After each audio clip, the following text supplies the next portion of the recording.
que no hay que tener miedo a definir, ¿no? Porque las palabras apuntan, no pueden siempre comprimir, a veces abren, ¿no? Y entonces el yoga todo el mundo sabe que es un sistema súper sólido, muy amplio y que toca todo, o sea, la salud de la persona, cómo la persona se relaciona e incluso el autodescubrimiento en el sentido más profundo.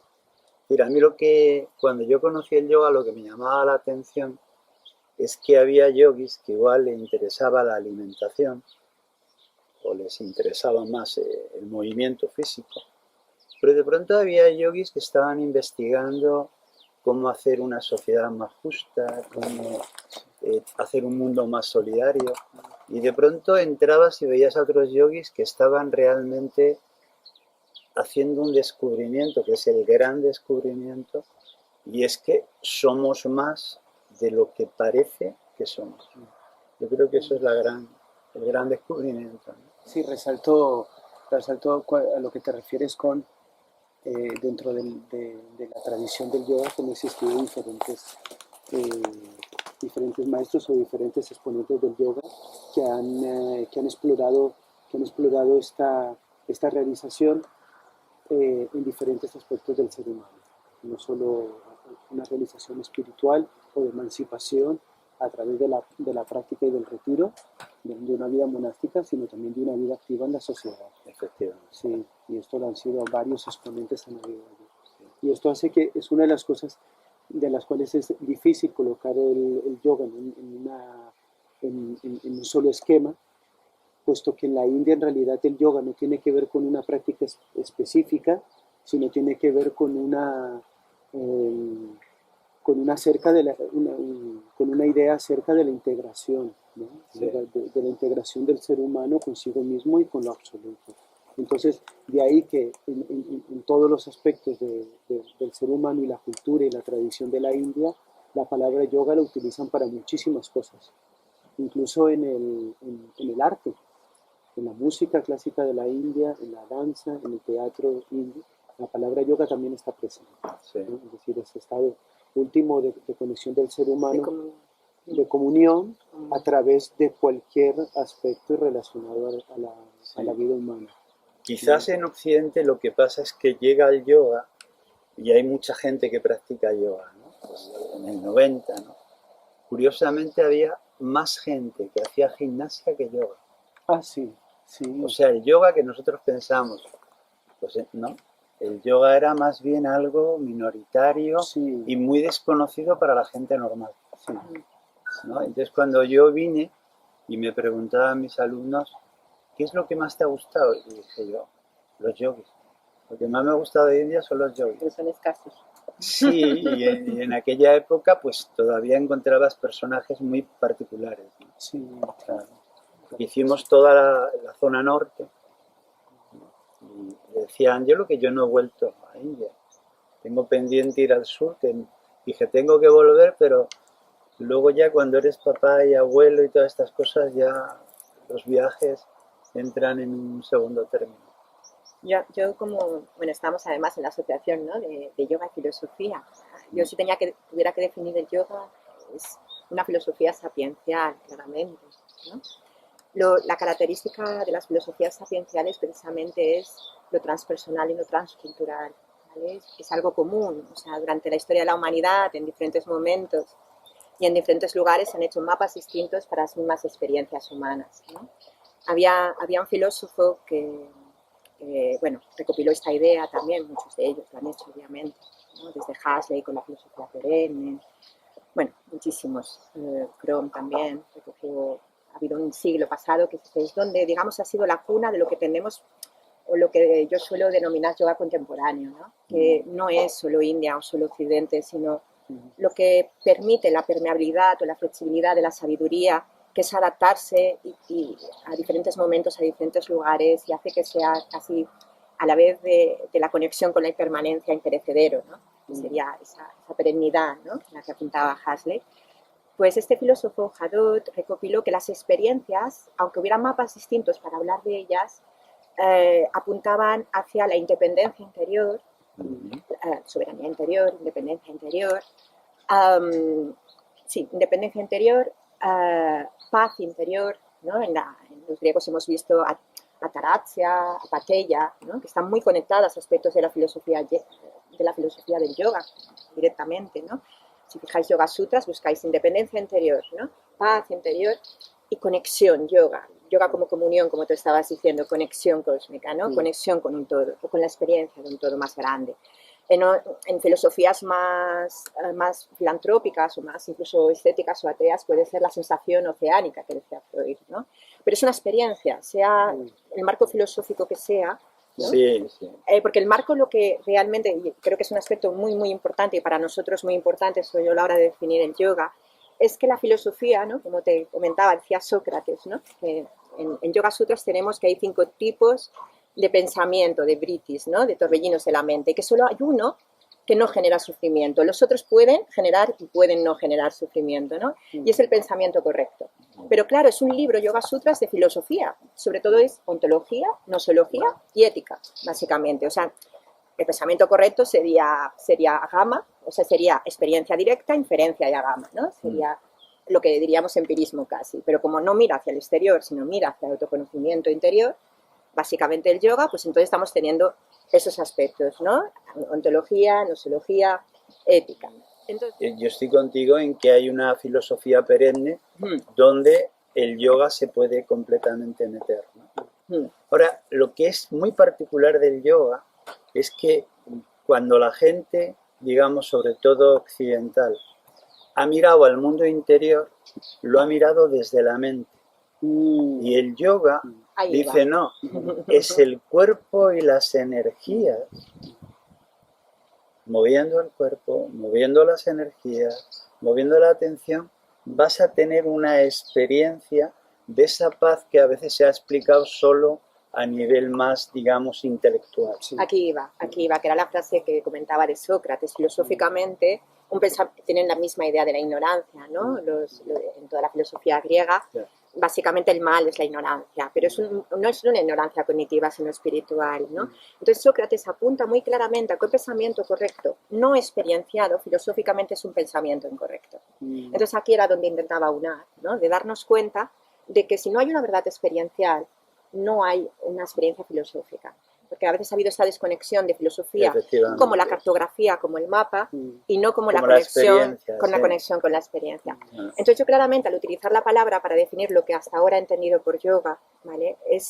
es claramente una filosofía sapiencial, es decir, algo que nos donan gente que ha experimentado, que ha experienciado, que nos donan y nos inspiran para generar nuestras propias experiencias y después nosotros donar a través de esa experiencia que hemos podido generar, ¿no? A los demás. Por eso donamos lo que hemos recibido, pero pasado desde nuevo, pues en nuestros casos, por 3 experiencias distintas del yoga, de lo que nos han donado, ¿no? En ese sentido, directamente. Y creo que es crucial. Ahora, a veces yo sí tengo como la sensación, sobre todo cuando viajas, que bueno, pues en el mundo habrá millones y millones de personas que hacen yoga. No sé si será verdad o no, dicen que en Norteamérica hay casi un par de millones de personas que hacen yoga. Yo, cuando estuve allí, ya era en el 75, había mucha gente que hacía yoga. Pero sí me he dado cuenta de que la gente tenga una idea integradora y sólida de todo lo que es el yoga, ahí hay menos gente. Hay gente que de pronto dice, yo hago asanas, o yo hago meditación, o yo estoy trabajando sobre la alimentación. Y yo siempre les digo, pero si todo eso va unido, ¿eh? Son como las perlas de un collar, o sea, va todo dentro. Y quizá, por cuestiones como decía antes Ángelo, ¿no? De que pues cada línea, cada maestro, en el fondo ha mostrado lo que a él se le daba mejor, que eso les hace ser honestos. Y si tú ves que tienes facilidad para una cosa, pues la muestras. O la que más necesitaba, como te hablaba yo ayer. Sí, pero muchas veces ha sido lo que más dominaba. Porque sí es verdad que hay gente que es capaz de dar aquello que no le es lo más fácil, pero no suele ser lo normal. Y muchos yogis siguen teniendo huesos y tendones como nosotros y terminan volcando lo que ellos más controlan. Sí, sí.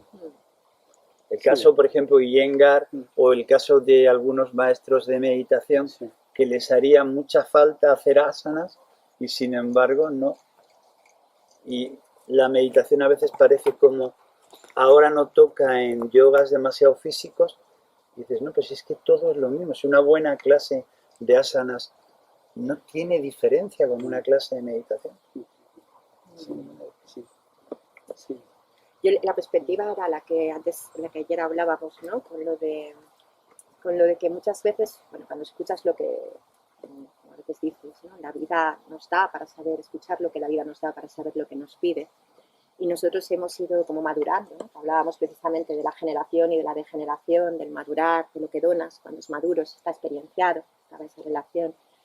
También, obviamente, estábamos hablando de la independencia interior, conscientes de la interdependencia, porque si donamos lo que nos ha sido donado, somos súper conscientes, eso es lo filosófico, de esa constante interdependencia, ¿no? La dependencia interior es a un nivel de pensamiento correcto, conscientes y de esa interdependencia. Y eso hace lo que me ha resonado en lo que decías, la importancia del yugo. A veces no es el equilibrio entre algo, ¿no? Entre inteligencia y amor, ¿no? La acción en la que la inteligencia y el amor van unidas. No es el foco de la inteligencia o del amor, sino la unión entre ambas, ¿no? En esa acción, constantemente, ¿no? Entonces, claro que a nivel, yo creo que todos tenemos cosas que aprender en la vida, ¿no? Que venimos para aprender cosas distintas y para aportar cosas distintas. Pero muchas veces hemos desarrollado aquello, y en el yoga y en las filosofías, yo hablaba un poco de las diferentes experiencias, ¿no? Aquí en la escuela, y lo que hemos tenido que desarrollar para equilibrarnos un poco más, ¿no? Sí. Si hemos hiperracionalizado, a lo mejor trabajamos más, de eso hablaba un poco, con el aspecto subconsciente, como en mi caso, con el aspecto más facial, más inconsciente en el hatha, ¿no? Más de meditación guiada a través del cuerpo, para conectar con el cuerpo-sensación. Si hemos tenido que trabajar la sensación de sentimiento, o trabajar la disciplina o el discernimiento, a lo mejor trabajamos más con la estructura, ¿no? Y desarrollamos ese aspecto que nos equilibra a nosotros, para unir, para conectar con esa completud, ¿no? Dentro de nuestra experiencia. Por aquí va un poco, ¿no? Y luego lo fundamental siempre, nosotros que somos profesores, ¿no? Es la entrega. Yo que mi hija está también en la formación y está encantada con vosotros porque dice, es que se entrega. Y da igual lo que hagas, lo importante es que tú te entregues a lo que haces y puedas transmitir algo que sea experiencial, que no esté en la nube, sino que esté en ti, ¿no? Que en tus emociones, en tu saber y en tu vivir, ¿no? Y yo creo que lo verdaderamente bonito es que un profesor de yoga primero esté formado y luego tenga capacidad de entrega, de darse. Y luego ya lo que con la edad también todo va cambiando, ¿no? O sea, cuando Danilo y yo empezamos, pues con 16, 17 años, pues bueno, el plano vital es muy vital, ¿no? Cuando tienes 67 años, el plano vital es importante porque es que no hay diferencia, pero de pronto lo vives de otra manera. Yo le digo a mis alumnos que un día sí, un día no, yo siempre hago mi sesión de asanas, pero ya muy para mí, muy enfocado a lo que yo conozco de mi cuerpo. Sí. Pero es verdad que lo importante es eso, estar preparado y tener capacidad de entrega. Sí. Yo hace un par de semanas en uno de los cursos que estábamos ofreciendo acá, que hablábamos sobre, vino al tema tapas, swadhyaya e Ishvara Pranidhana, ¿no? Y entonces se preguntaba no solo de qué trataba cada uno de estos términos, sino en relación a la vida de uno, ¿no? Cómo funcionaban. Y luego yo me di cuenta, con la rutina que vengo teniendo ya hace varios años, por la mañana practico asana, ¿no? Durante el mediodía y la tarde estoy estudiando y por la noche doy clase. Entonces, de cierta manera me encajó la práctica de asana, una práctica de tapasya, ¿no? El estudio como Swadhyaya, y luego al dar la clase, Ishvara Pranidhana. Claro. Y realmente si no hay Ishvara Pranidhana en la acción, no funciona. Sí. No funciona. El resultado no es bueno.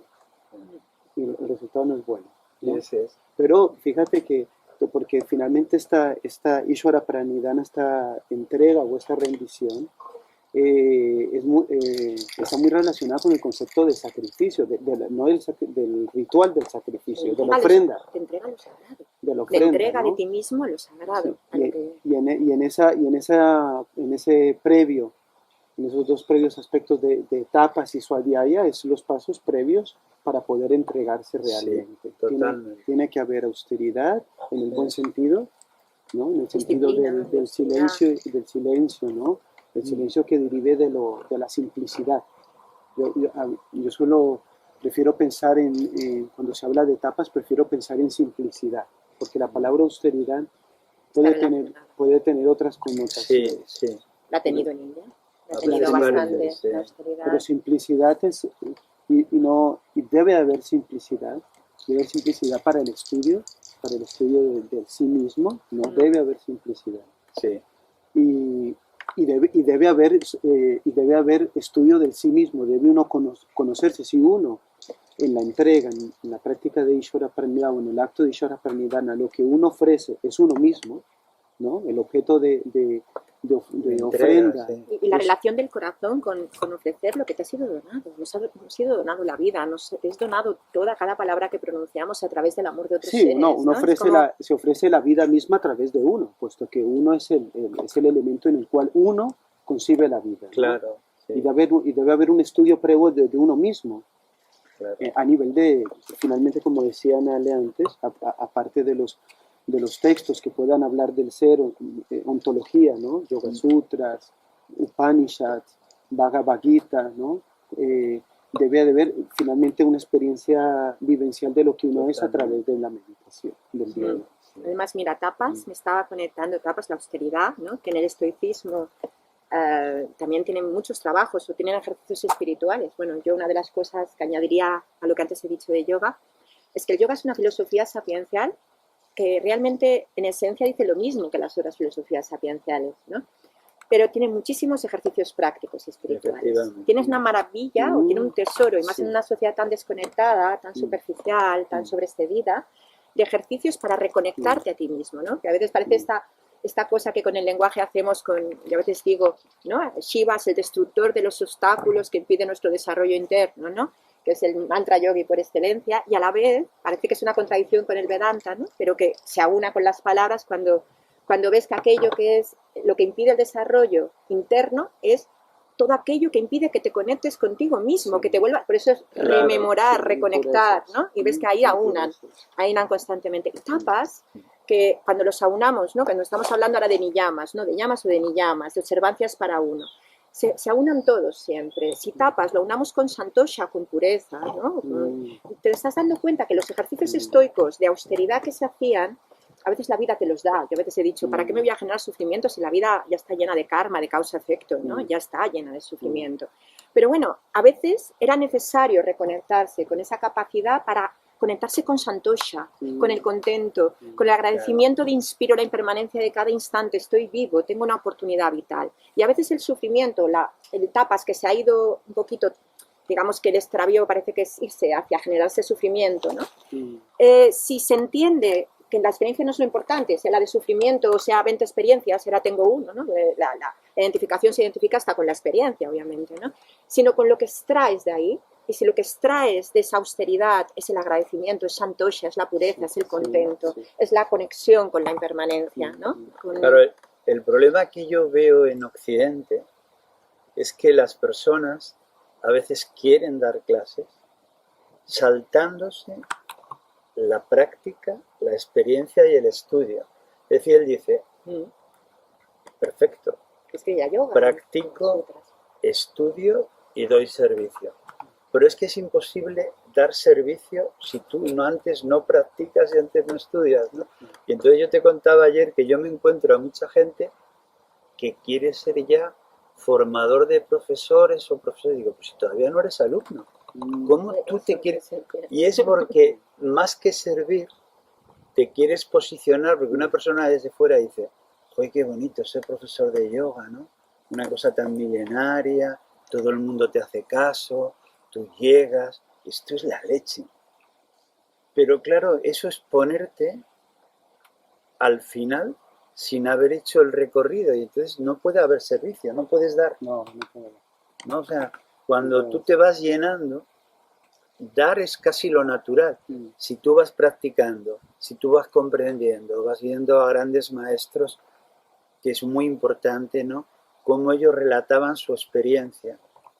Yo creo que en el yoga es muy importante ir quitando mucha terminología a veces confusa oriental. Es muy importante saber traducir. Yo lo Saber comparo mucho traducir, con el estoicismo por eso, Claro. con filosofías porque dicen lo mismo, es la misma experiencia a la que ves claramente que aluden cuando conectas un poco y a veces nos es más fácil, porque si no hay más fácil de extravíos a veces. Pero la solidez que tiene es impresionante porque si a cualquier persona le dijeses tú, mira, pues hay una práctica que te dice que alimentándote bien, conociendo el cuerpo, moviéndolo, dándote cuenta de la importancia que la respiración tiene a nivel emocional, sabiendo centrarte, te puede hacer más feliz aquí y mucho más profundo. Pues todo el mundo lo entiende. Ah, pues bueno, la alimentación. Ah, pues claro, el cuerpo. Este cuerpo se tiene que mover, pero no competitivamente, sino se tiene que mover y conocer cómo es, porque es un cuerpo articulado, ¿no? Y yo digo, eso es lo que a mí me fascina del yoga. O sea, es que lo tiene todo. Siempre vamos a estar agradecidos a los yogis porque lo tiene todo. Todos los cuerpos, todos Todo, los koshis. todo, Sí, todo. Y es sí. una maravilla. Es una Sí. maravilla. Sí. Sí, es un sistema de actualización de este cuerpo, de esta mente, todo lo que, de todos los sistemas que componen, ¿no?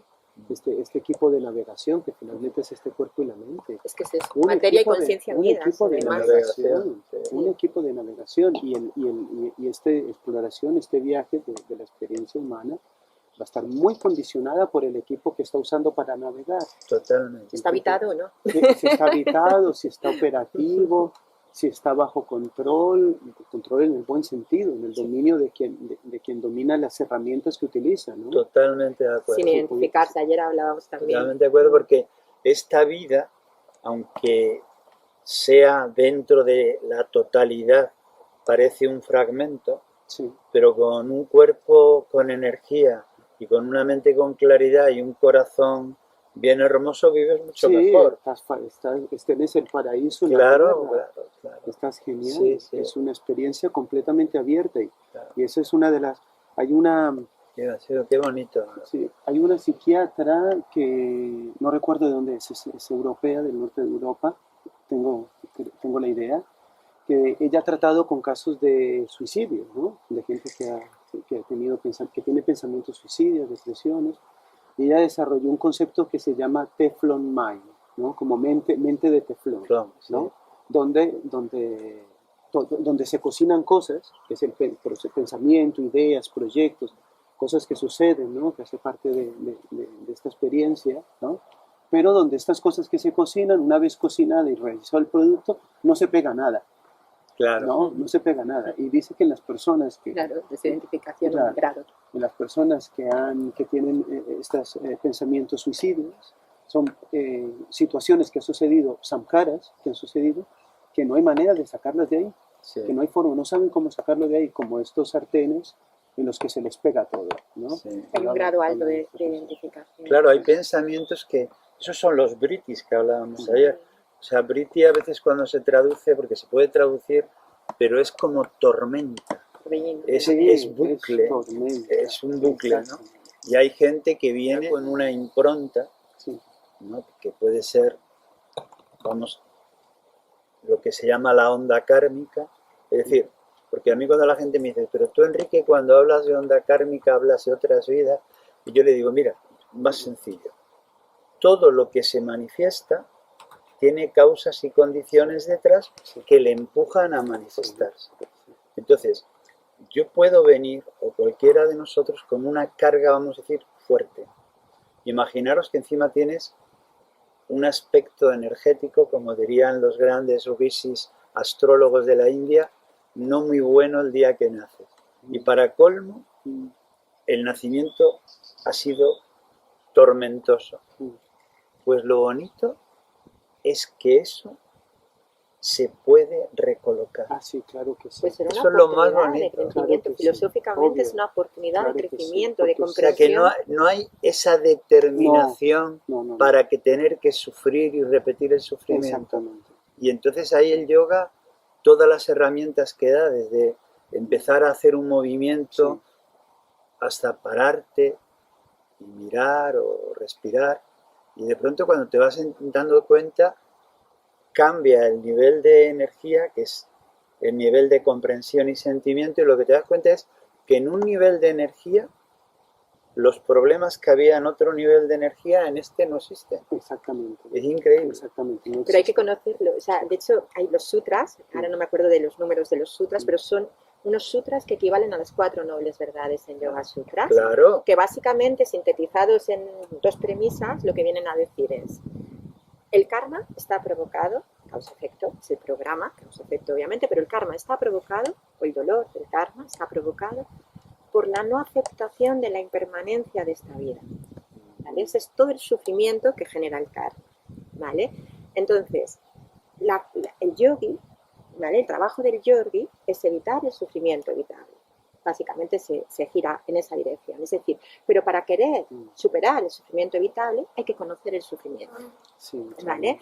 Entonces, para mí, yo al menos desde mi experiencia clara, ¿vale? Para mí ha sido también un regalo el conocer el karma y poder hablar de que ahora vemos cosas distintas, que lo vamos viendo constantemente, es comprender la no necesidad de identificación y la capacidad de transformación del ser humano, de no tener que agarrarte a ninguna idea de ti mismo, que al final es lo que explican todos los kleshas unidos, ¿vale? Dentro de Yoga Sutras, muy claramente, es básicamente esa ignorancia que está provocada por una identificación, un concepto de yo como en el budismo, ¿no?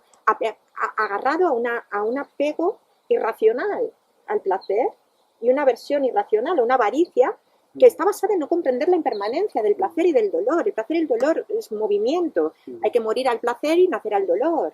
Es constantemente movimiento, ¿no? Como decían los griegos, que viene de movere, ¿no? Todo lo que es emoción, movimiento, ¿no? Esa idea de no aceptar esa impermanencia, de nacer y morir a cada instante, que se manifiesta en la no comprensión de la emoción, de esta vida que es emoción, que es cuerpo, que es sentimiento, pero también es finitud, ¿no? Es impermanente por eso, porque tenemos una vida humana. Esa no aceptación desde el nivel emocional, ¿no? O desde el nivel de la muerte, el nivel del miedo, del amor y del miedo, ¿no? Es lo que retroalimenta esa identificación, ese agarrarse, esa cosa que se pega, el teflón. Se quiere pegar lo que no se puede pegar, porque ya no existe lo mejor de tu vida. Yo como les digo, ¿dónde está lo mejor de tu vida? ¿Dónde está lo peor? No existe. Pues respira, vuelve otra vez a empezar, ¿no? Ese nacer y morir a cada instante, que se define muy, muy bien. Pero claro, la historia del causa-efecto del karma es cuando tú no acabas de llegar a estas experiencias, porque eso, da igual las experiencias que vivas, las experiencias filosóficas es esta comprensión de la impermanencia. A un nivel, da igual si has vivido 20 experiencias que te han llegado a eso, o 30, ¿no? Sino que has podido comprender que hay un sufrimiento que te estás generando tú, resistiéndote a la realidad de la impermanencia. Claro, lo que pasa es que si te fijas, la mayoría de los seres humanos, cuando aparecen aquí, vamos a decir así, ¿no? Cuando un ser humano aparece, nace, ¿no? Lo primero que va construyendo es su mente sintiente. Yo que ahora soy abuelo, en esto sé mucho. Y observo mucho a mi nieto, entonces mi nieto todavía no entiende el mundo en cuanto a conceptos, sino todo es mente sintiente, es decir, está creando su campo emocional. Bueno, esto va a ser determinante para toda su vida. ¿Qué edad tiene ahora, perdón? 2 años. 2 años. Sí, va a ser determinante para toda su vida, porque el campo emocional lo que te permite es pulsar, y entonces notar que es bueno recogerte en ti, notar que es bueno expandirte, ¿no?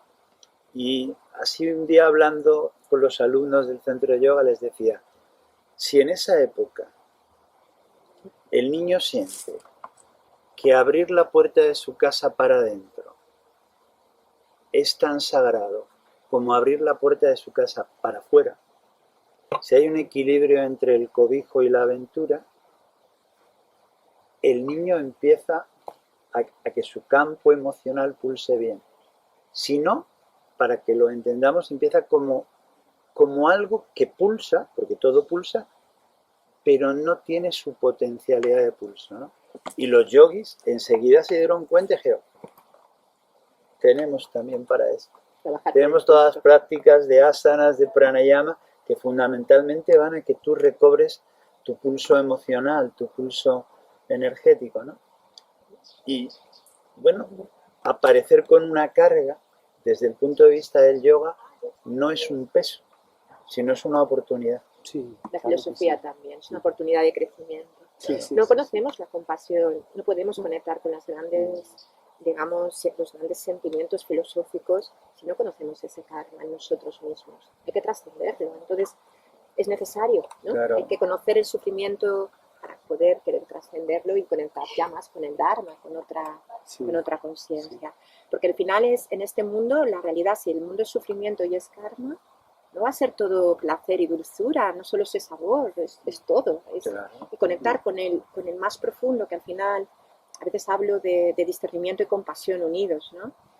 De compasión, ya no solo de afectividad o de amor, sino compasión, porque es que se junta con el sufrimiento de este mundo. La compasión tiene ese amor que está unido con comprender el sufrimiento de esta vida, comprender la herida de todos, comprender pues la incerteza, comprender nuestra experiencia finita, comprender que no comprendemos nada.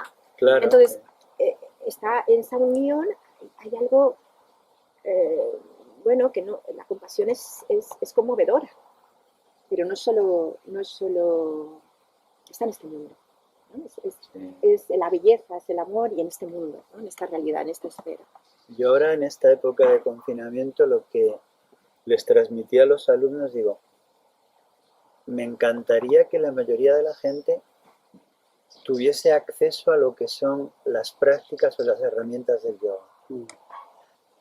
Dentro de un yoga que yo digo sea un poco redondo. Redondo me refiero que no esté tan deshilachado las partes que lo conforman, ¿no? Porque es muy raro que la gente no esté liada en el mundo en el que vivimos, pero tener herramientas que no son tan complejas, ¿eh? Y ser tan potentes esas herramientas sería una maravilla, una maravilla. Es que la dispersión y la disgregación ha sido una de las grandes, Sí. lo hiere todo, Sí. mira la mente, las mentes humanas tenemos una mente dispersa o disgregada y ha pasado con grandes sabidurías que, como dices tú, son redondas, abarcan todos los aspectos de nuestro ser, no trozos, no los separan. Yo a veces incluso en la historia de la filosofía he llegado a ver, si vemos Satchitananda, ¿no? Energía vital, inteligencia y afectividad unidas, ¿no? Como nuestro potencial, como lo que somos todos, manifestándolo de modos distintos. ¿Ves cómo en la historia de la filosofía han pasado de un exceso de racionalidad, ¿no? Como decir, un exceso de chip descompensado, se han olvidado del yugo otra vez, que lo importante era ese yugo. Se pasan al irracionalismo y al exceso afectivo, ¿no? Intentando equilibrar al final muchas veces, ¿no? Es como... Y la disgregación y la dispersión yo creo que es un elemento crucial. Las religiones han hecho mucho daño ahí, ¿eh? Porque las religiones... Las separaciones también. El cuerpo es lo pecaminoso, pero es y eres un espíritu maravilloso. Pero eso ha hecho que mucha, digamos, investigación filosófica haya estado tocada por esa impronta religiosa. El religioso veía el espíritu en los cielos y esto era un infierno. Pero no el religioso, era el no experiencial. Claro, pero... Es que era la persona que no es experiencial, degenera. Es que lo religioso siempre es como querer, digamos, poner normas a lo que tú todavía no vives. Y entonces tú ves a alguien que es feliz y en vez de, no sé, que es feliz, que tiene paz, vamos a suponer, ¿no? Y dice, pero este se viste de blanco. Pues yo me voy a vestir de blanco. Se levanta pronto. Pero yo me voy a levantar pronto. Y entonces lo que tú no te das cuenta es que muchas veces copiando terminas llenando de normas lo que en una persona era un proceso natural. Sí, hay una tendencia debido a que el ser humano, como un ser pensante, solo conoce la forma, ¿no? Solo está en capacidad de conocer el dogmatismo. Por la manera en que actualmente operamos desde hace mucho tiempo, ¿no? Solo conociendo a través de la forma. Entonces, una de las dificultades de lo que podemos considerar espiritualidad y religiones es que han tratado de dar forma a lo que sucede. Eso. A lo que no tiene. Exactamente.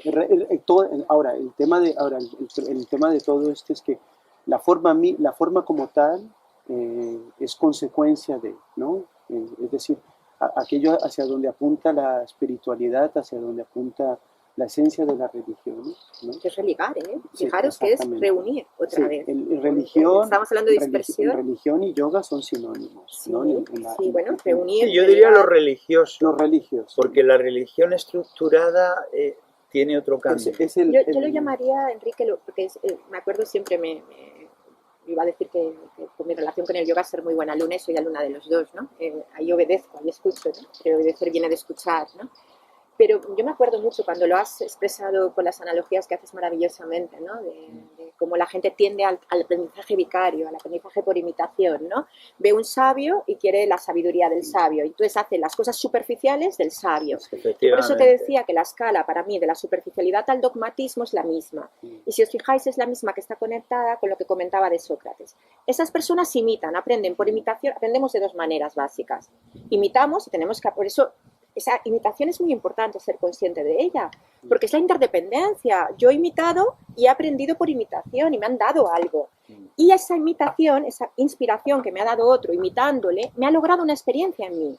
Entonces yo ya puedo donar eso, ¿vale? Que eso es lo filosófico para mí. Cuando ya a través de ese comportamiento imitativo, a través de imitar asanas, de aprender estructuras, empiezo a reconectarme con una experiencia que puedo decir, asana es estabilidad y relax, firmeza exterior, suavidad interior, empiezo a comprenderla en esta circunstancia, en cualquier asana, en cualquier circunstancia, que yo puedo mantener mi equilibrio en eso, ¿no? Empiezo a saborear, ¿no? El gusto de la experiencia, que me ha dado otro, que me ha dado algo. Sí. Creo que hay un tema importante a entender, porque creo que lo que estamos hablando es, comentabas, Enrique, sobre esa tendencia a imitar, ¿no? La forma en que, digamos, los sabios, a ser aquellos que están en paz, ¿no? Los contemplativos, funcionan, operan, dentro de esas formas en las cuales ellos operan.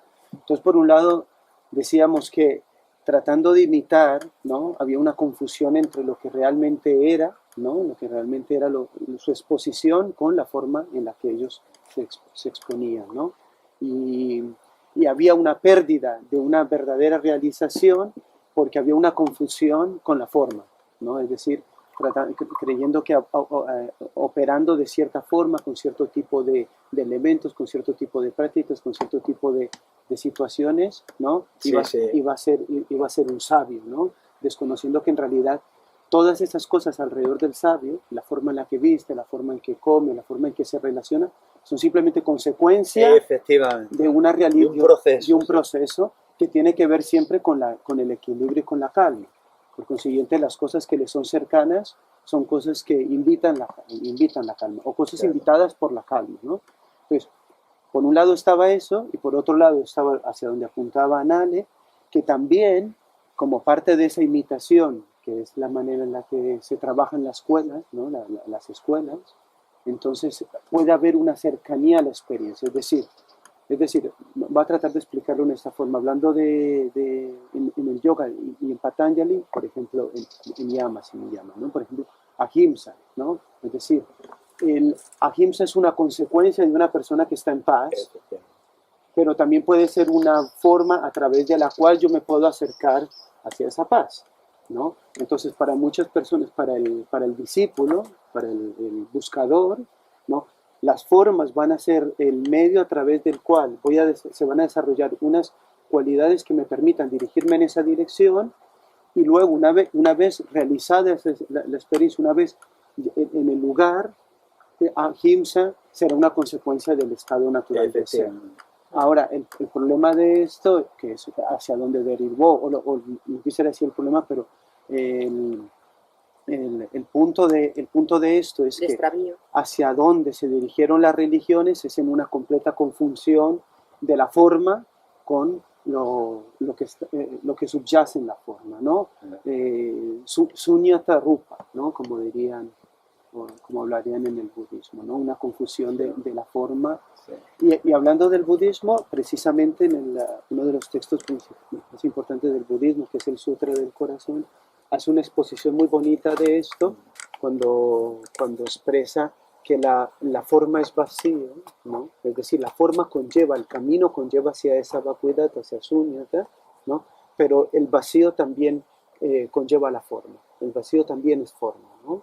Que las dos están, Sí, eso las es. dos están presentes. Es el Ahora- nirvana, el ahora- samsara. Sí, hay eso. ¿No? Ahora, lo que yo creo que ha sucedido actualmente en Occidente, cosa que también es muy natural, es que a través del tiempo, de la, de la, de la emancipación que ha tenido, de la ampliación que ha tenido el yoga a través del mundo, de la falta de buenas escuelas o de maestros, porque en algún sentido ha tomado tal expansión a nivel mundial, Una locura. que sí, que es difícil, como puede suceder en cualquier otro. Es afectado por el mercantilismo, por por muchas, degeneraciones, por todas cosas, por ¿no? disgregación, por Por todas dispersión, cosas. por muchos factores. Exactamente. Entonces hay una. Que hacen perder la circularidad, como decíais, fijaros. Sí.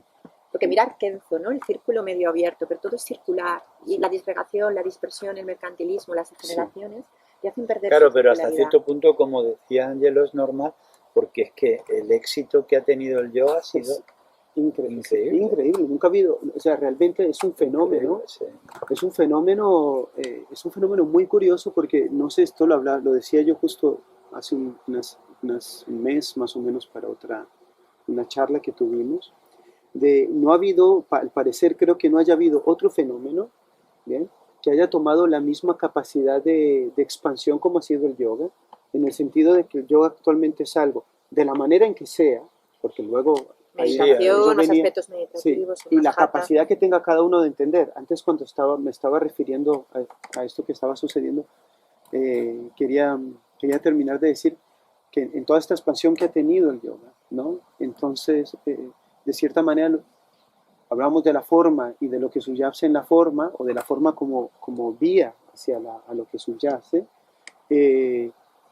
Esa forma ha sido transversada, ¿no? Sí. Ha sido transversada, o sea que uno de los problemas que tenemos ahora, no quisiera decir que es realmente un problema, es que la gente, en muchos sentidos, como está practicando a falta de haberse generado escuelas, suficientes buenas escuelas, o que la información ha llegado con claridad a la gente que lo está practicando y que lo está enseñando, pues se está convirtiendo en una situación particular. Ahora, por otro lado, yo creo que en función a eso, basta que la gente, con que ya esté pronunciando la palabra yoga, algo tiene que suceder, Sí. alguna cosa va a cambiar, ¿no?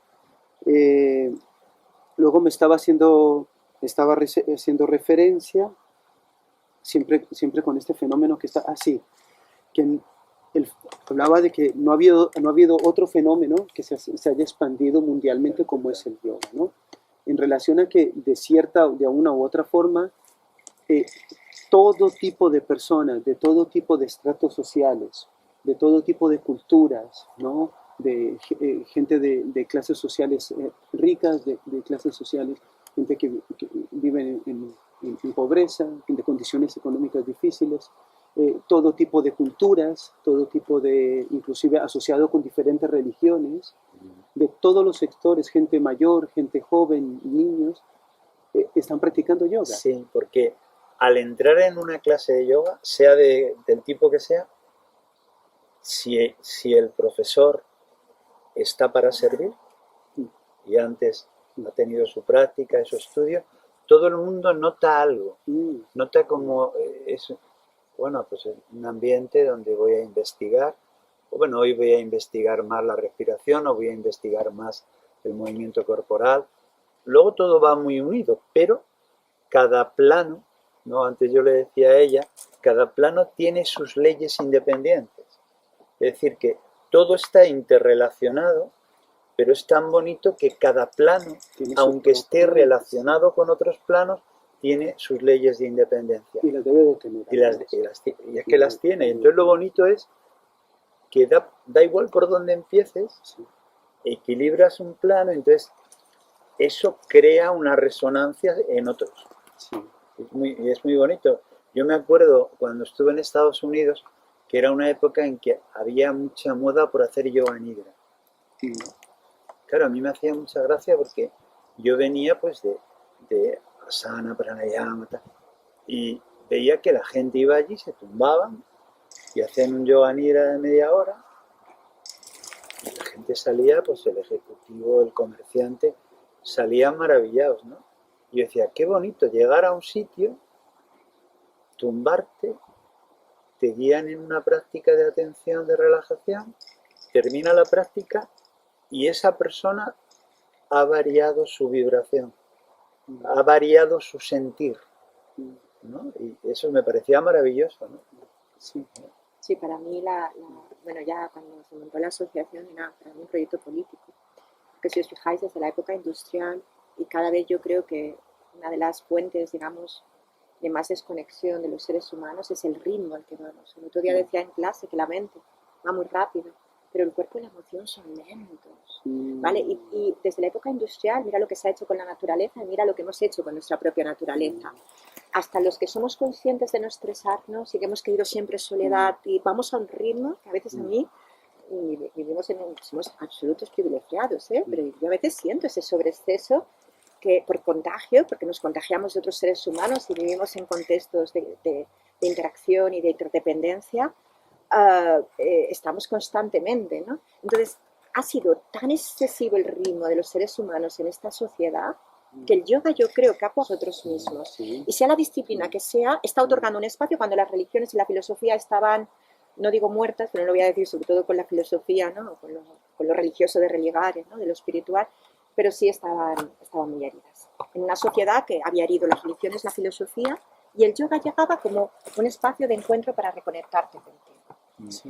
En todas sus disciplinas, fueran más meditativas o más hatha yogis, y era como agua de mayo, era necesario en esta sociedad, cada vez más.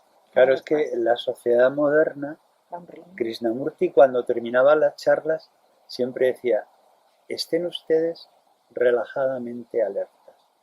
Y entonces ya una persona le preguntó, maestro, y sí, porque la sociedad moderna está hecha a imagen y semejanza de la mente que le atormenta a usted. Exacto. Y entonces cuando usted lo decía se Heidegger. meta en la sociedad moderna, en el fondo lo que va es a activar Sí, esa propia mente, sí, que es una mente casi devoradora. El Dasein de Heidegger, Sí. del Sí. Dasein tecnológico, es precisamente que el mundo es una manifestación de nuestra Claro. psique. Y fíjate que relajadamente atentos es como la mente de Asana, que también es atenta y relajada, la traducción, ¿no? Es Sí. atenta y relajada constantemente, ¿no? Sí, hay algo muy interesante en lo que dices, y es que uno va encontrando también cuando en relación al yoga y a la espiritualidad, gente que tiene la intención, la buena intención, el buen deseo de cambiar cosas en el mundo o de cambiar, o de desear un cambio, más que cambiar, de desear que alguien, otra cosa cambie. Sí. Más. Desconociendo, ignorando que es precisamente esta mente en la cual nosotros operamos que crea esta sociedad, que crea el mundo Totalmente. en el que vivimos, ¿no? Por consiguiente se requiere finalmente un cambio personal, un cambio en cada individuo, un cambio en una transformación individual. Eso sabías. Y se ve muchísimo de muchas organizaciones o de muchas asociaciones que nacen con la intención de generar un cambio en la sociedad en diferentes aspectos, en relación a diferentes actividades, que finalmente terminan a lo largo de un tiempo presentando exactamente los mismos problemas que suceden en cualquier otro sistema. Sí. Exactamente. Y que son problemas que tienen que ver no con que se van a reflejar en la organización de la asociación o en la organización de este nuevo sistema que han inventado para salvar el mundo, Sí. pero que en realidad tienen que ver con los mismos problemas que son inherentes a todo el ser humano. Envidia, celos, codicias, egoísmos. Mucha polarización, ¿no? Que ahora se Mucha, está viendo mucho. mucha polarización. Mucha polarización. Por consiguiente se requiere de un cambio radical. Sí. Uno de mis maestros, que se llamaba Cayetano Arroyo, decía una cosa muy bonita. Él era pintor, bueno, era profesor, pero pintaba de maravilla, dibujaba de maravilla. Decía, si quieres cambiar o limpiar el mundo, siempre empieza por ti, por lo que tú has dicho, dice, porque las grandes organizaciones muchas veces se unen sin que haya un trabajo personal. Y entonces sí, igual hay una buena intención, pero no hay energía suficiente para llevarlo a cabo. Sí. Sí, no hay energía, incluso energía como inteligencia, porque inteligencia y amor unidos. Sí, inteligencia incluso inteligencia me refiero como inteligencia de desarrollo del amor, ¿no? Sí. Como consecuencia del amor. Porque hablando desde la particularidad, no desde la institución como tal, sino desde la particularidad. Cualquier intención positiva que yo tenga por hacer algo y lo ponga en marcha, ¿no? Si no ha habido un desarrollo de la inteligencia y la capacidad de llevar a cabo. Y del amor de llevarlo a cabo, entonces derivará en el fracaso, indiscutiblemente. Y ahora muy básico. Y además esta sociedad como digamos un ser grande, pues es capaz de devorar todo lo que ve que le puede hacer cambiar. Sí. Que yo me acuerdo en la época, claro, yo soy un poco hijo del movimiento hippie, vamos a decirlo así, ¿no? Y en el mayo de 68 yo ya tenía 16 años. Y entonces me di cuenta de cómo un movimiento tan puro, tan limpio, con explorar, unirte, compartir, experimentar, enseguida la sociedad, digamos, más estructurada en todo el aspecto de la codicia, dijo, a esto lo vamos a meter mano por aquí. Claro que sí, claro que sí. Y tiene recursos Sí. para comerse muchas propuestas que Sí. nacen con mucha luz. Sí. Yo he visto ahora últimamente de manera súper sencilla, parece casi infantil, era como aquello de inteligencia sin amor es el capitalismo, ¿no? Lo que ha hecho la explotación de esta sociedad, del mundo, de nuestro mundo. Ahora hay un filósofo coreano que acuña el término de cómo la realización humana se ha confundido con explotarse a uno mismo. Mira, pues es verdad, hemos explotado la naturaleza, nos explotamos en un supuesto éxito social o X a personas que se explotan a sí mismas, Claro, en vez sí, de bueno. que viven explotadas, Claro, ¿no? Explotando sí. la naturaleza. Es inteligencia sin amor, si os fijáis. Y amor sin inteligencia, que parece que ya está todo arreglado, que a lo mejor a veces se ha Sí. degenerado por eso, aquello de buenas intenciones está el mundo lleno, ¿no? Que decían, amor sin inteligencia, sin discernimiento, es un poco lo que ahora recogiendo lo que habéis dicho, me venía, ¿no? Vas viendo que cuando dices cambiar el mundo, cambiarte a ti mismo, ¿no? Es algo que depende de ti, ¿vale? O sea, tú te ocupas de tu medio camino, como dice el taoísmo, pero la mayor parte de la gente, cuando hay amor sin inteligencia, se quiere ocupar del medio camino de los otros, ¿no? Y no se ocupa del medio camino de sí mismo, ¿no? Muchas relaciones íntimas, que si después las extrapolamos a la comunidad, Claro, claro. tú estás en las parejas queriendo cambiar a la pareja y tu pareja te está queriendo cambiar a ti, cuando tú te puedes cambiar a ti, tu pareja se puede cambiar a él, ¿no? En esto que hablas hay un ejemplo que es precioso, dice que una persona se mira en un espejo y ve que hay una mancha. Entonces coge y la trata de quitar en el espejo. Sí. Es decir, no se da cuenta de que la mancha la tiene Claro. y siempre el problema es el otro. Sí. ¿No? Pero eso, O la sociedad, pero los demás. eso es en los primeros años de formación. Yo le doy mucha importancia. Y nosotros mismos también son un problema, Rita, Sí, pero cuando se identifican. Pero nosotros, ¿Sabes? cuando aparecemos aquí, lo que decía antes, con una mediana buena educación, empezaríamos a pulsar y en ese pulso de ritmo acorde hay lo que se llama alegría de vivir. Lo que pasa es que se predica con el ejemplo, que los Sí. buenos educadores son personas que Claro, están conectadas. claro, los buenos educadores tienen una labor maravillosa. Y nosotros que somos profesores, porque la educación, lo ideal es en los primeros años. Se dice que lo que eres capaz, como un árbol, de arreglar cuando está medio empezando, es mucho más fácil que cuando lleva mucho tiempo. Diana, que es psicóloga infantil, yo le digo, todo lo que tú eres capaz de arreglar son muchas horas de terapia que un adulto no tendrá que hacer. Exactamente. Porque tu intervención, Sí. cuando estás bien formado, es que las personas recuperen ese Sí, pulso. sí. Ese pulso, ¿no? Y entonces la emotividad que está en medio del soma y de la psique, para los yogis es mente sintiente, ¿no? pero ahí está una clave. Ahí es una clave importantísima. Si nosotros fuésemos agradablemente extrovertidos y nos gustase manifestarnos, y relajadamente introvertidos y nos gustase recogernos, pues el mundo habría, vamos, Es el daría un masculino. empujón para adelante. El masculino femenino energético, lo que acabas de expresar, ¿eh? El mundo exterior y el mundo interior unidos. ¿No? Sí. Un poquito.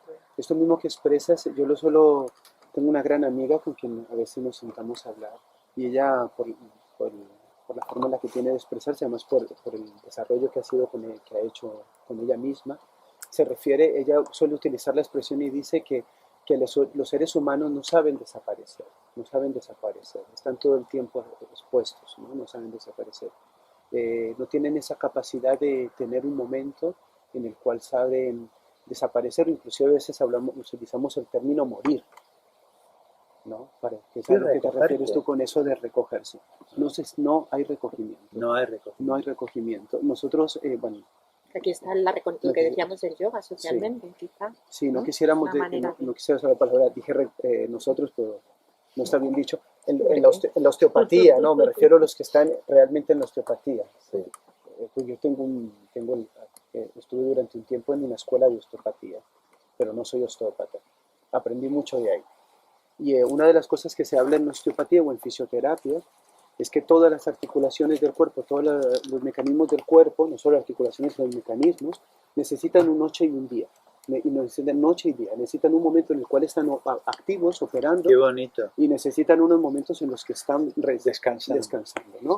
Sí. Y la mayoría de las disfunciones, la mayoría de patologías que suceden o de alteraciones fisiológicas que suceden es porque hay órganos o tejidos que no paran, ¿no? Sí. Y claro, sí. Y los seres humanos no tenemos el hábito, no hay la cultura del reconocimiento. Para gran parte de la sociedad occidental el recogimiento es un castigo. Efectivamente. Porque cuando te portas mal te envían a la habitación o te envían a la cárcel, ¿no? Y si te portaste muy mal, entonces estás en la cárcel en isolación, Sí. ¿no? Entonces estás totalmente aislado. Entonces la connotación... Depende de dónde estés, es un castigo. Exactamente, A lo mejor es tu felicidad. la connotación que se hace con el recogimiento es muy negativa, muy negativa. Además la hemos usado de una forma muy negativa. Cuando en todo el Oriente, también en la mística y en algunas tradiciones occidentales, sobre todo en Europa, el recogimiento es vital y fundamental para la realización de cualquier tipo de verdad. ¿Qué es lo que se ha perdido en este último siglo y medio? Lo Sin mismo. eso no hay... Sí. Es que es como el pulso, el sístole y el diástole del corazón. Debe de existir. Debe de existir. Claro, lo que pasa es que fíjate ahora, con un aparato de tecnología, un teléfono, todo el mundo está siempre haciendo. Sobre exceso de, cuando decíamos, como ha salido el movimiento, ¿no? Mindfulness, ¿no? Equilibrando el exceso de hemisferio izquierdo, de mente racional, lógica, resolutora de problemas, inteligencia sin amor, otra vez, mundo exterior a tope, sobre exceso dirigidos hacia el mundo exterior. Ya, Epicteto ya decía, la gente busca la felicidad fuera, fama, riqueza, poder, dinero, eso es mundo exterior, ¿no? Esta sociedad es un absoluto sobre incluso cuando la gente, yo veo a muchas personas que son exageradamente extrovertidas y es esa exageración que tú ves que es rayas a un nivel, digamos, desbordante, es porque hay dificultad en volver a ti, ¿no? Muchas veces cuando se explica qué es sattva, sattva entendiendo como una energía equilibrante, ¿no? Pues algunos yogis dicen, es la fuerza de la conciliación.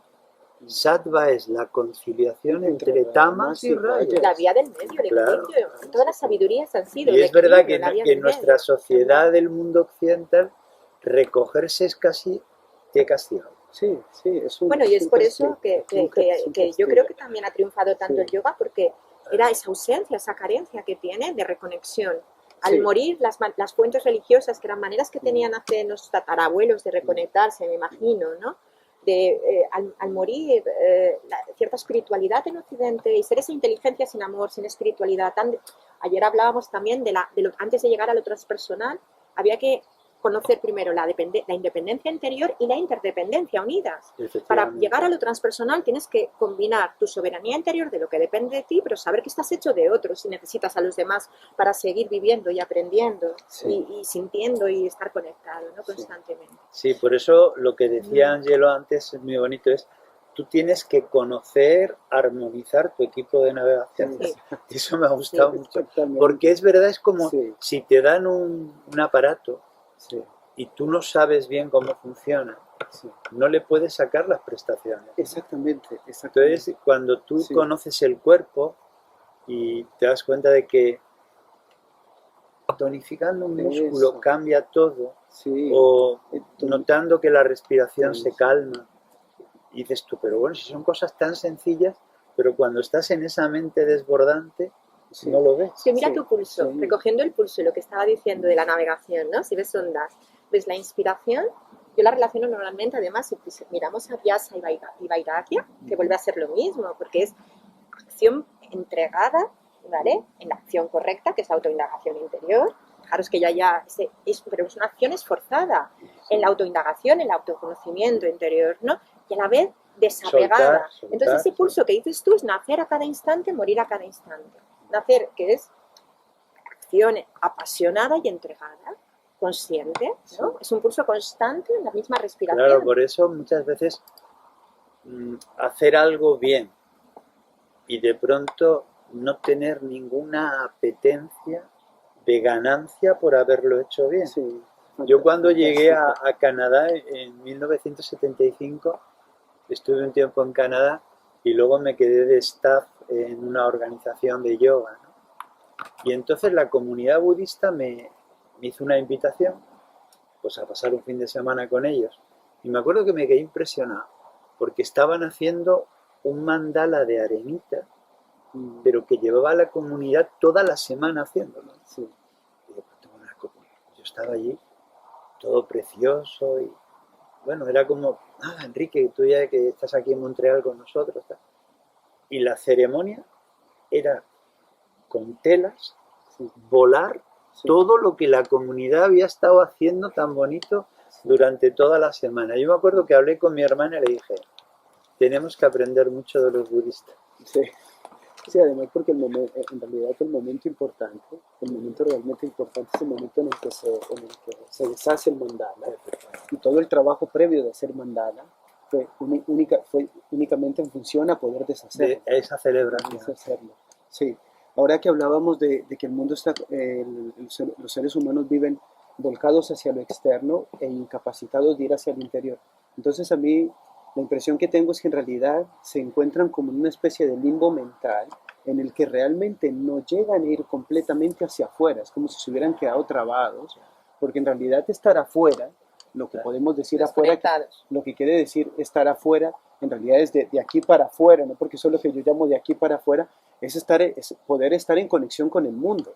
O sea, para una persona que realmente está afuera, es una persona que está en relación con el mundo, que está viendo, que está escuchando, que está sintiendo, ¿no? Sí, sí. Es decir, una persona que está presente en el mundo. No están como ¿no? en un limbo, tú es así. Exacto, pero ellos no realmente no llegan a estar afuera, sino están en un limbo que es la interpretación mental de lo que están percibiendo distorsionadamente del afuera. Porque, Enrique habla de hipnosis. Porque nunca llegamos a ver, ahora me voy a escribir para que no parezca que estoy hablando, nunca llegamos a ver, nunca llegamos a escuchar, nunca llegamos a sentir. ¿Ah? La reflexión sentida es crucial también, es el dentro-fuera, ¿no? Exactamente, pero tampoco llegamos a estar internamente, que internamente lo único que es simplemente un espacio de silencio interno, ¿no? Luego hay algo muy bonito, algo interesante ahí, y es que en este aparentemente exterior e interior, ¿no? Que no llegamos a estar ni en uno ni en el otro, por consiguiente no hay en ningún momento esa pulsación de la que hablas, simplemente lo que se habita es un limbo, que es una película mental, ¿no? Basada en las cosas que estoy viendo, más o menos escuchando, distorsionadamente viendo y distorsionadamente escuchando, e interpretando en función a lo que ya tenía antes. Has utilizado... Sí, y hay un punto muy interesante ahora, y es que en la conexión entre ese mundo interno, que no es lo que me pasa por la cabeza, ni lo que, ¿no? Sino, y el mundo externo hay una conexión impresionante que el silencio es el mismo, Sí. no hay diferencia. Y has utilizado una palabra que en castellano no utilizamos mucho, pero es muy bonita y es trabado. ¿Y por qué es trabado? Es decir, la mayoría de la gente cuando sufrimos estamos en una cierta cárcel Sí, que nosotros nos hemos sí, preparado. Y entonces el pulso sí, se pierde. no hay Cuando se pulsación. recupera el pulso, todo es mucho más fácil, Sí, ¿no? Y el pulso se puede recuperar de tantas maneras, gracias sí, a Dios, sí. que la gente que sufre tiene la oportunidad de tener herramientas para que eso Sí, vuelva a pulsar. Que los Sí. barrotes de la prisión de la mente, que es la Sí, identificación, sí, no, a mí, al menos en mi experiencia, de lo que conozco, es que te desconectas de tu sentir. Entonces tú no tienes tu mundo interno es el sentimiento, ¿no? Yo cuando hablo de hemisferio derecho, de jata, izquierdo, ¿no? A femenino, masculino, energético, para mí el femenino es mi sentir. La reflexión sentida es cuando utilizas el instrumento, ¿no? Como sueles decir, inteligencia, es un instrumento, puede estar simplemente preparado para operar cuando es necesario, exactamente. pero también sabe escuchar y entiende el lenguaje, ¿no? Entonces, Sí, pero mientras vas sintiendo, y la inteligencia y el sentimiento unidos es un pulso, claro. pero si tú estás en el Matrix, no sientes. Por eso era tan importante Claro. la reconexión otra vez con tu sentir, con tu cuerpo sensación, con el sentir, porque estamos en un mundo. Pero fíjate cómo nos condiciona la educación. Tú imagínate un niño que salir fuera es peligroso. Miedo, Imagínate que sea. miedo. Pero que entrar en el cobijo, Más no hay peligroso. cobijo. Más peligroso. Pues se queda en ese mundo trabado. O sea, Sí, sí, claro, si tú no tienes, hay dos fuerzas que parecen opuestas, ¿no? sí, Que es el cobijo y la aventura. sí, Hay muchos psicoanalistas, sobre todo lo que se llama la psicología del vínculo, sí, ¿no? Y entonces, claro, si tú te enseñan que explorar y aventurarse es precioso, pero es incertidumbre. Pero no te preocupes porque puedes volver a casa y hay certidumbre. Entonces, entre la incertidumbre y la certidumbre se crea esa fuerza que nosotros los yogis llamamos sattva. Se crea un equilibrio. sí. Eso es Sí. lo que... José María Sattva. Esquirol, en la resistencia íntima, habla ¿Ves? precisamente es esto, la fuerza de la intemperie oceánica y de la resistencia íntima, del recogimiento, ¿no? Ese equilibrio constante a nivel también político, Sí, a nivel claro. humano y político. Podríamos llegar a pensar que ese sattva es ese espacio en donde el aventurarse y el recogimiento, el cobijo, suceden simultáneamente. Simultáneamente. Efectivamente. Simultáneamente. Sí, es que a veces al final esa expansión y retiro al final es un pulso, ¿no? No, Es y- ese pulso Y de... suceden, totalmente de acuerdo con Ángelo, simultáneamente. Pero luego hay momentos en la vida de que puede haber más aventura, Sí, pero cuando te recoges estás encantado de recoger. exactamente, claro que ¿No? sí. Sí, O sea, porque ese es el problema. El problema es que a nivel energético ves gente muy restringida y ves gente muy excitada, mm, ¿no? Entonces, ese equilibrio, pero es muy bonito nosotros como profesores de yoga dar herramientas, pues nosotros nada más que podemos dar herramientas, luego es la gente la que de no usarlos. tiene que recobrar el pulso, Sí. ¿no? Sí. Tiene que recobrar el pulso, es una Sí. expresión bellísima, Sí. lo de recobrar el pulso. Lo decía yo también hace poco en el curso, de esta parte de la Gita, en donde Arjuna, en el momento en que se mueve en el centro del Kurukshetra, ¿no?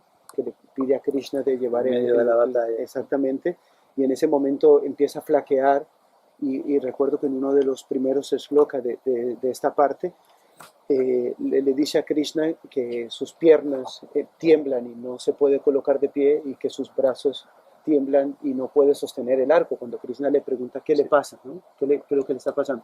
Y al final de esta loca dice, he perdido mi propia naturaleza, que él utiliza las palabras en sánscrito swabhava, ¿no? Como la propia naturaleza, ¿no? Sí. El estado de equilibrio, el estado de la pulsación, ¿no? Satchitananda. Sí, y es importante, Es eso. exactamente, y es interesantísimo entender esto, porque aquello hacia lo que se está apuntando no es otra cosa que lo que ya hay. Esto es algo que debe ser cada vez más claro, y que aquello que es precisamente el yoga como tal, el yoga es ese estado de integración, donde esta pulsación es armónica, y que luego lo que conocemos como las prácticas del yoga no es otra cosa que herramientas que están en Ejercicios disposición espirituales. a que las personas tengan esa propia realización, porque el yoga como práctica, y cualquiera de las formas en las que se presenta, no es otra cosa que una reeducación del ser humano, una reactualización del ser humano que le permita experienciar esa realidad, que le permita vivir esa realidad. Efectivamente. Sí. Retornar. Retornar a lo que ya le es innato. Reconectarnos Que con nosotros mismos.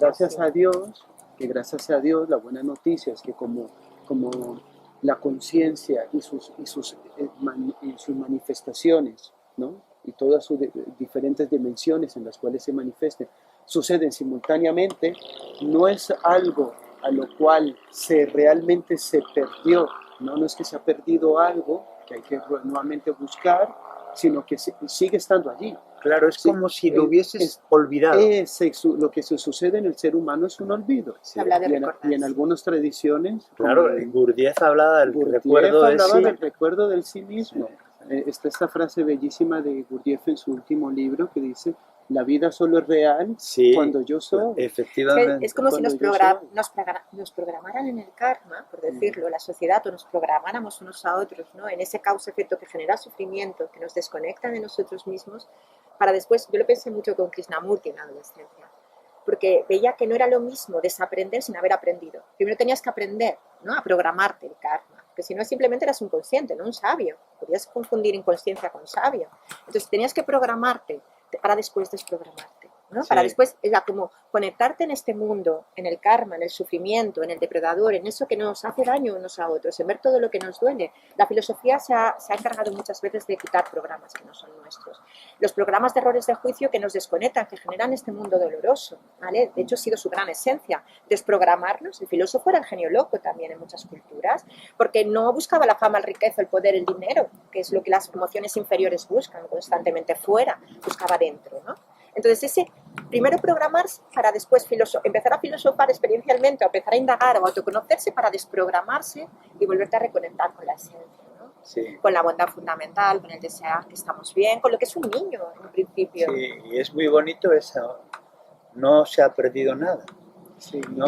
Se ha olvidado. En el sutra... Sí, es como aquel que está buscando las gafas, se cuenta que las tiene en el cabello. Pero a falta de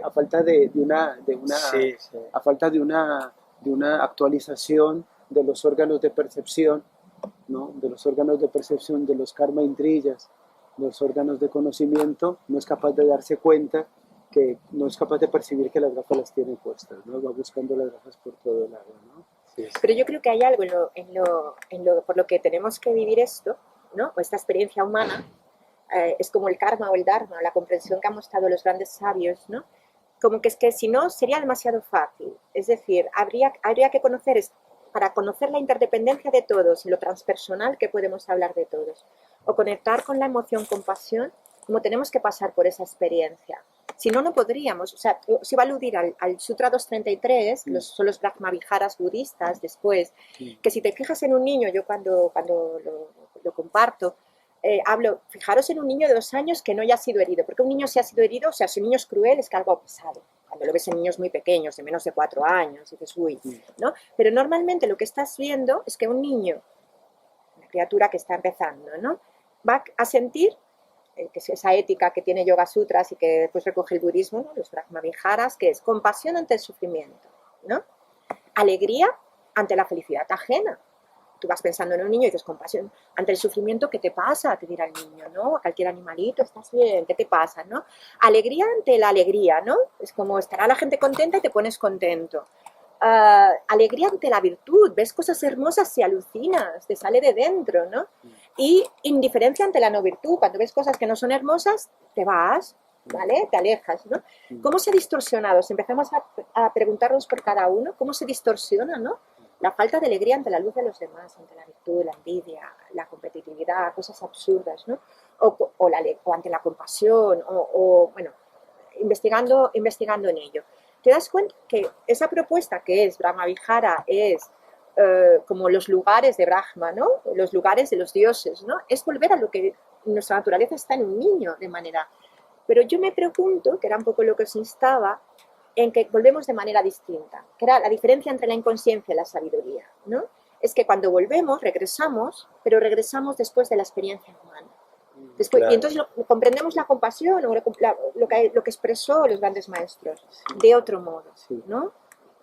Sí, bueno, en realidad es que si no hay una... no hay ninguna ganas, si no estás teniendo una pesadilla, ¿para qué te quieres despertar?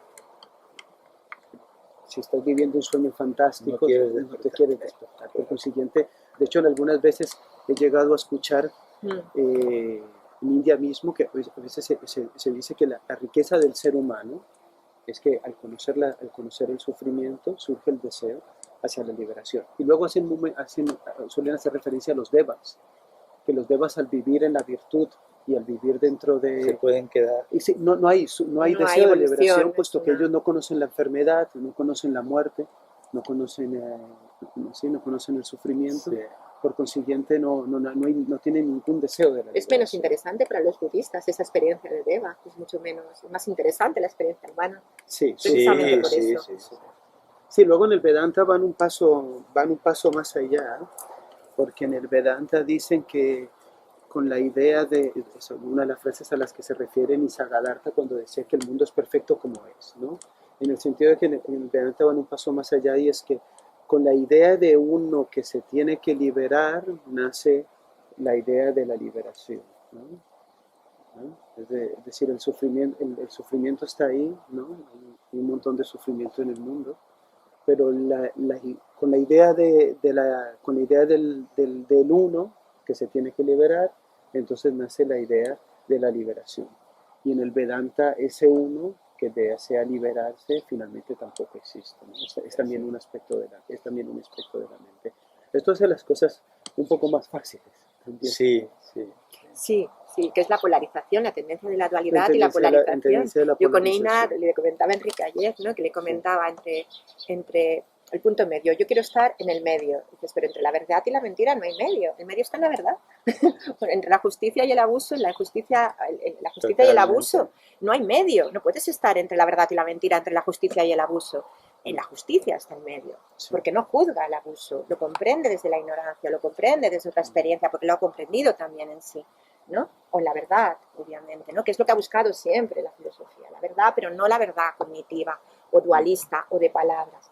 Por eso es tan fácil confundir el traje que decías de Pitágoras o del sabio, con el fondo. Y yo insisto muchísimo además en las no recetas filosóficas, el pensamiento, es verdad que necesitamos, y por eso también todas las filosofías, el yoga insiste mucho, en que tus fuentes de nutrición, tus maestros o tus fuentes de nutrición, y es necesario ahí los maestros, sean puras, sean limpias, sean sabios, que leas a los sabios, que te protejas de ambientes, consciente de que nos contagiamos cuando te estás madurando. Una fruta que está madurando en un ambiente hostil no va a poder madurar, ¿no? O no va a recibir las fuentes adecuadas. En ese, toda la sabiduría se ha insistido, ¿no? En que leas textos sagrados o que te inspires en textos de ese tipo, ¿no? En ese sentido. Sí, pero que es verdad que leas el texto que leas, luego el propio Buda decía, olvidaros de lo que dijeran de mí, olvidaros de lo que hay escrito sobre mí, solo tomarlo como referente para investigar. Para madurar. Claro. Pero después es que son las antirrecetas, por eso a veces la filosofía parece contradictoria, porque una cosa que es en un contexto aplicable o inspirador, en otro contexto no lo es. Al final tiene que ser tu verdad experiencial, no hay dogmas, no hay recetas. Hay una acción pura en ese instante, sí, en un individuo que se manifiesta de ese modo conectado con su ser. Sí. Y además no hay, tú lo insistías un día en clase, me hizo mucha gracia de otro modo, porque yo suelo insistir en que somos imperfectos e inacabados. La acción pura de hacerlo lo mejor posible es ahora. Yo a través de esa acción me autoconoceré más, posiblemente transforme mi manera de verme, de ver la realidad. Con lo cual la acción posible o la acción equilibrada será distinta en otro momento. Y estaré constantemente, cuando más despierto estás o cuando menos dormido estás, ya no sé si decir menos ignorante, ¿no? O menos dormido estás, ves que la rapidez de transformación tuya es cada vez más rápida. Que ves las cosas de manera distinta, que te transformas más rápidamente, ¿no? Y claro, yo suelo insistir en el mejor bienestar posible, hago lo mejor posible ahora, pero a la vez suelto éxitos y fracasos, no me identifico, no existen, ni si lo hice mal aprendo y ya soy consciente y lo intento hacer mejor en la siguiente acción, ¿vale? No me lo acumulo tampoco para ahí flagelarme, ¿no? Hay como más movimiento de flujo. Por esa conciencia, que a lo mejor es lo que conecta también con Nisargadatta, todo es perfecto. Sin caer en la justificación de la injusticia política, que es lo que llamábamos el naturalismo, ¿no? Que a veces a mí me generaba aversión porque parecía que justificábamos un mundo injusto y hay que ir con cuidado con las palabras, ¿no? Que van a ser sus mapas, que parecen... Sí, es un punto delicado, ¿no? Porque de cierta manera finalmente todo este desorden del cual hemos hablado, en el cual se encuentra el ser humano, porque lo que podemos decir es que el ser humano como tal se encuentra en desorden, por eso hemos creado un sistema. Pasa algo bastante particular y es que el sistema está tratando de crear un orden y entre más rígidos se tratan de ser en la relación de crear un orden, lo que más crean es desorden. Porque más inconsciencia, menos experiencia, menos comprensión. Hablábamos antes de eso, ¿no? De que una mente, un ser humano que no se ha transformado a sí mismo no va a transformar nada por más buenas intenciones que tenga, ¿no? Y de hecho, porque hay dogma y no experiencia. Una persona que no salga igual de su barrio, pero él tiene paz, tiene más efecto que una persona hablando de la paz todo el día en el periódico, en la tele, en la radio. Totalmente. Eso energéticamente totalmente. Entonces, está hasta medido, digamos. Sí, entonces, exactamente. Yo creo que lo que sucede en el caso de estas dos personas, ¿no? Quien vive en paz en su campo, en el pueblo, ¿no? O aquel que está hablando, pastores, ¿no? Sí, a donde venía antes, es que hablaba, es que en realidad este desorden que habita el ser humano es el resultado de este yo, la consecuencia de este yo. Entonces, cuando hablábamos acerca de ver el sufrimiento y de la situación del mundo, lo cual es importante para un desarrollo y una comprensión de la compasión y de una dirección hacia el bodhisattva, ¿no? Como hablan los budistas, lo cual es importante en función de poder estar en el mundo y es consecuencia de la verdad. La compasión es una consecuencia de la verdad, no es una consecuencia de la presencia, de estar presente, ¿no? Hacia donde yo apuntaba antes era de la importancia de que no sea un discurso más para este yo. Que no sea un discurso más para este yo. Pero cuando no hay experiencia es cuando pasa eso. Exacto, no lo tiene que ser ninguna otra cosa que aparezca en la mente. Esa es otra de las dificultades que tenemos, ¿no? De no convertir absolutamente nada de esto, incluso de lo que estamos hablando aquí, en relación al yoga, a las prácticas, como el espacio de operación de un nuevo yo asociado con esto. Que inclusive, porque esto es algo de lo que se suele hablar también en gran parte de la tradición india y en la tradición oriental y en la espiritualidad, este nuevo yo asociado a cierto tipo de conceptos, un ego espiritual puede ser incluso en algún momento puede ser funcional, operativo para poder salir de otros espacios que generan muchísimo más karma, ¿no? Y reconducir la mente, porque finalmente esto es aquí un trabajo sobre la mente, puesto que como explican en el Samkhya y en el yoga, el Purusha, el ser ya está, no necesita ser liberado. Aquí el ser, esta idea de eso es otra de las cosas a las que me refería antes con la idea de la liberación, es puesto que aquello que supuestamente se tiene que liberar, en realidad es su naturaleza intrínseca, nunca ha estado realmente, se ha creído nunca que estaba realmente atado a nada, simplemente esta confusión solo la que idea sucede en la mente. Puesto consiguiente, y esto es una de las cosas importantes de entender, que la práctica va simplemente en función a colocar cierto tipo de orden en la mente, ¿no?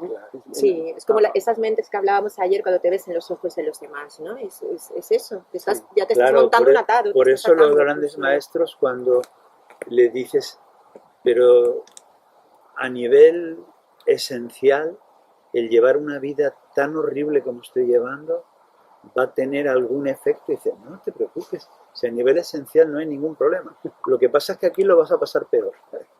aquí vas a sufrir más. Luego cuando te despiertes Sí, no va a haber bueno, problema, no. pero aquí lo vas a saber más, ¿no? Eso sí, buenísimo. Entonces es interesante, porque con eso hablábamos antes acerca de la forma y lo que subyace a la forma, ¿no? Cómo la forma es un camino, una vía hacia lo que subyace allá. Y con el peligro que corría a confundirse con la forma, ¿no? Quedar Sí, enganchado en la sí. forma. Y lo que estamos hablando es sobre este nuevo yo espiritual que puede servir como medio para que esta mente deje de estar metiéndose en problemas, ¿no? Y Empieza a estar más tranquila Sí, es como, para que algún día se es se como descargue quitar un poco. lastre. sacar a la mente de la discoteca y ponerla, Claro, A bailar samba. y ponerla en otro lugar donde, sí, donde esté quitar más un poco tranquila. de lastre Sí, para luego ya, como sí, dicen los maestros, pues cuando cruzas un río la canoa ya la dejas. sí, eso. Y bueno, y con el peligro en que se genere este ego espiritual que cree que ya está bien. Eso es uno de los grandes peligros que yo he visto muchas veces. Y de hecho Que lo hay. en esta De quererse acabaros, ¿no? en- Quererse claro, perfectos y en acabaros. claro, en porque asumieron un cierto tipo de vida, cierto tipo de prácticas, porque tienen cierto tipo de situaciones, entonces creer que ya está bien, ¿no? Ese es Eso he visto a Usha, muy bueno. Usha Ciertas tiene versiones digamos, del Vedanta que Sí. tienden a esa don't worry, be happy, ¿no? Sí. Fúmate un porro más. Sí, Y ella lo malinterpretaciones critica, de la aquello de vas Vedanta. fumado todo el día y te crees que estás iluminado, ¿no? Sí, Ahí bueno, ella está. tiene más bien exactamente, va más en la otra dirección, en no creer que, bueno, una de las, Usha es la profesora con la que yo estudio, Usha Devi, y una de las frases que ella nos suele decir todo el tiempo es no den las cosas por sentadas, no Estate den atento, no estate den las atento. cosas por sentadas, estén atentos, Claro. Sigue aprendiendo. estén atentos, si no lo que suele pasar es que aquello que parecía ser la solución se convierte todavía en un problema peor. Más generador de karma, sufrimiento hacia uno mismo, sufrimiento hacia las otras personas, no es problema, ¿no? Sí, sí, esa es una de las grandes dificultades que tiene en Occidente. India, ahora está sucediendo en India, porque India se está convirtiendo en Occidente también. Total. Y yo creo que una de la dificultad que se presenta ahí es en aceptar las enseñanzas como son, en acercarse a las enseñanzas, tratar de acercarse a los libros, acercarse, si uno tiene suerte, a un buen profesor y tratar de estar abiertos, ¿no? Lo que decías antes de obedecer es escuchar, por lo menos a tratar de escuchar de qué van estas enseñanzas y por lo menos estar sometidos, estar dispuestos, estar abiertos, aunque sea ponerlas a prueba durante un tiempo para ver si funcionan o no. Claro. Que no hay otra forma para que sucedan las cosas, como quien decide de repente seguir una dieta por cierto tipo de características o cierto tipo de situaciones particulares que tiene. Hay una dieta propuesta con un cierto tipo de alimentación y de organización de las comidas en función a lo que le está pasando a esa persona, porque la dieta puede ser una y otra, que la única manera de saber si es buena, si hay algo de verdad allí, es poner la prueba durante un tiempo específico, tal y como se está exponiendo. De lo contrario, no tiene resultado. No, hay un dicho que dice, si tú tienes que hacer un viaje, es bueno que leas a algunos que han viajado hacia donde tú quieres viajar. Pero ojo, luego tu viaje va a ser tu viaje. Porque el problema a veces es eso que se dice de que el mapa no es el territorio, ¿no? Hay gente que se vuelve tan ortodoxo que cree que todas las asanas son iguales para todas las corporidades iguales, o que todas las prácticas son como medidas igual para... No. Quédate en lo profundo. O sea, tú trabajas aquí, pero mira a ver cómo es para ti. Y entonces lo que sí es verdad es que el viaje es mucho mejor cuando tú ves a viajeros que han viajado, porque te haces una idea. Pero luego casi tienes que olvidarla, es como el aprender, ¿no? Tú aprendes para luego olvidar, pero hay que aprender. Primero necesitas la disciplina. O sea, hay que aprender. Sí, pero y de cierta manera, sí, el viaje es personal, hay que animarse, si el objetivo es llegar a tal punto específico, se requiere seguir ese camino, porque si luego uno lo que le sucede es que si uno empieza a personalizar mucho el viaje, termina en otro lugar, Claro. termina en otro lugar. Entonces ahí es donde está nuevamente ese equilibrio entre de qué manera puedo seguir un viaje específico, ¿no? Que ya está, que está escrito, que tiene una solidez, como decías al principio, que me resultó muy interesante esta palabra, que el yoga como tal, que tiene ya una solidez, que es algo bastante específico, porque está hablando de algo muy, muy específico, ¿no? De qué manera yo me pongo en disposición a seguir este camino, ¿no? De manera individual, es decir, teniendo un viaje interior, ¿no? Siguiendo, tiene que haber algo importante, ¿no? Tiene que haber un Tiene que equilibrio. haber un importante. No, Todo es que la esto, receptividad y la pasión van unidas. Tú no, si no recibes, no puedes ser apasionado por algo, no puedes llegar a amar algo. Tú necesitas la disciplina para saber que te gusta algo, que te sienta bien, ¿no? Primero tienes que forzar un poco, decir, hago un cambio, me pongo una dieta, utilizo una disciplina para saber que eso me sienta bien. Entonces ya voy solo, ya la disciplina fluye de manera natural, ¿no? Ya es algo experiencial. Sabes que te sienta bien y necesitas disciplina, ya tienes comprensión. Ya no es necesaria, digamos, el adicionamiento o la disciplina que tienes que utilizar o la referencia al maestro. Hay un concepto que Krishnamacharya utilizaba mucho, ¿no? Aunque bueno, hay muchos Krishnamacharyas en el sentido de que de joven era más cañero, tal, pero ya de mayor él decía, como cada persona no se encuentra en el mismo sitio, no puede haber un mismo camino. Es como si dices tú, yo voy a ir a Roma, pero claro, si partes desde Oslo es distinto si partes desde Madrid.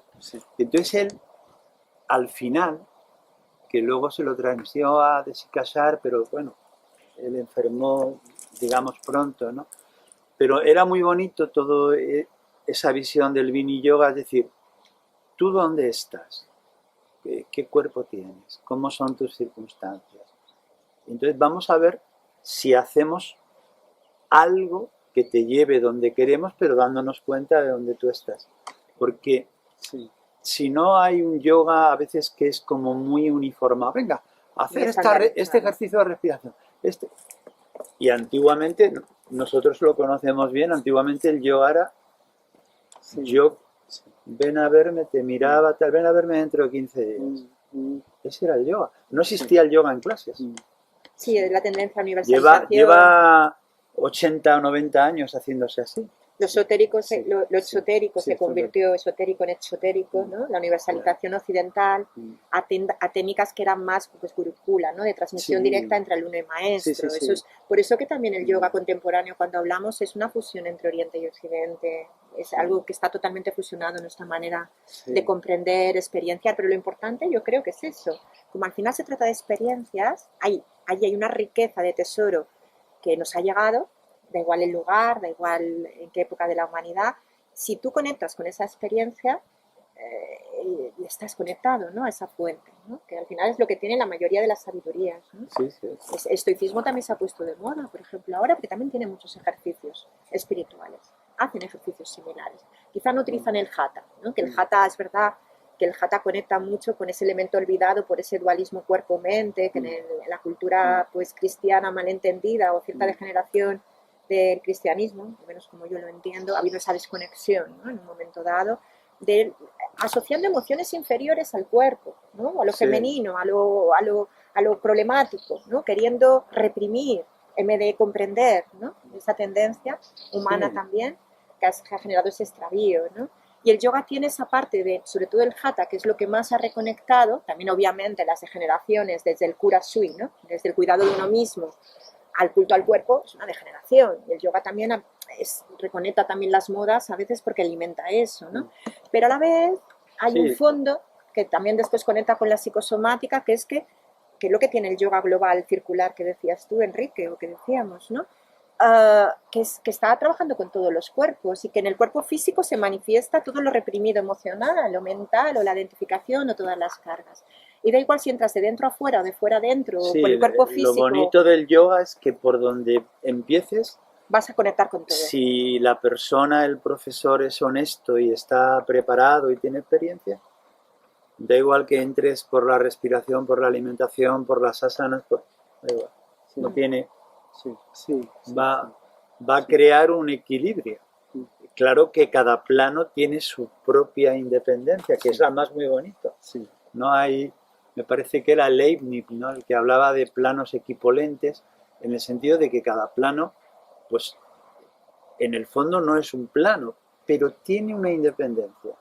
Y No se eso lo pueden hace muy trabajar a la bonito. vez, porque sí. no podemos con todo a la vez. Claro, No puedes claro. trabajar el discernimiento y el inconsciente a la vez. Pero yo en una buena Así que pueden preparación de conectarse. una asana, eh, veo la misma actitud que en una práctica meditativa o de respiración. No veo gran diferencia. sí, sí.